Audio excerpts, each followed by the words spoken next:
In Britain, nothing says Christmas more than setting your food on fire.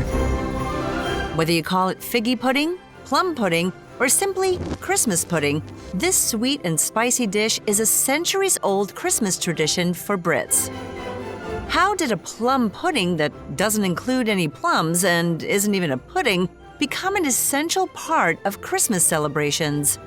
And what did it have to do with a meaty beginning, a fruity renaissance, a Christmas ban, and the Pudding King?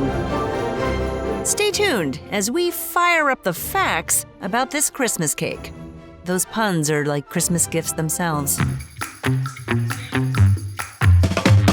With a flavor described as a cross between a fluffy fruitcake and gingerbread, the dome-shaped cake includes eggs, flour, and sugar combined with spices and dried fruits soaked in hefty doses of rum or brandy. For many of us, our only association with figgy pudding is from Christmas carols and Charles Dickens. But its existence goes back even further. The first mention of the dish is in a 14th century cookbook. But unlike today's plum pudding, the old plum pottage was a savory dish. It was a mix of beef, raisins, and prunes doused in wine and spices. And its consistency was closer to oatmeal's. It could be put into a crust or stuffed into a cow's or pig's stomach, boiled, and hung in a cold room to ferment. By the Elizabethan era, fruits were easier to get, and the pudding changed from a savory meat dish to the sweet, fruity dessert it is today. Despite its name, plums are not an ingredient in plum pudding. Plum was a generic term that described any dried fruit, like raisins, currants, and prunes. Around the same time, pudding cloths replaced the use of animal stomachs. But in 1647, Oliver Cromwell came to power. He banned Christmas and all its traditions. Merry Christmas! I'm a Puritan. I don't celebrate Christmas. In fact, I've had it banned. Boo! Bah humbug.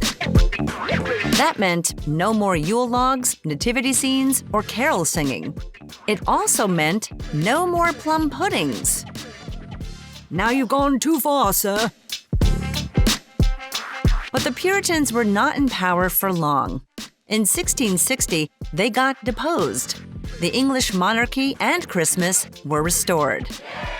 Plum pudding wasn't just for the commoners, though. King George I became known as the Pudding King when he ordered plum pudding served at his first Christmas banquet. By the Victorian era, the recipe for Christmas pudding looked similar to what we eat today. For devout Christians, it traditionally contains 13 ingredients representing Jesus and his disciples. The ingredients are put into a bowl representing the manger. The cook stirs from east to west to symbolize the three wise men's journey. Pudding making took place 5 weeks before Christmas on Stir Sunday. Family members took turns stirring the pudding. Then, they wrap it in a pudding cloth and boil it twice to give the cake its distinct texture.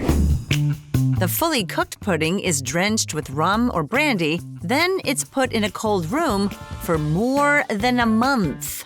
That allows the alcohol to soak into the pudding but good. The alcohol adds flavor and ensures a long shelf life. In 1885, British soldiers stationed in Afghanistan received a bit of home in the form of a year-old figgy pudding.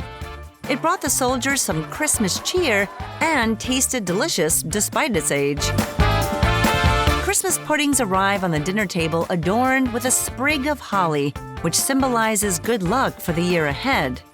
And boy, could we use more of that, so go ahead, pile on the sprigs. The pudding is doused with more alcohol and set on fire before serving. Delicious fire. It tastes sweet from the dried fruits, spicy from the cinnamon and nutmeg, and there's the distinctive flavor of rum or brandy. Now bring us a figgy pudding, now bring us a figgy pudding, now bring us a figgy pudding, and bring some out here.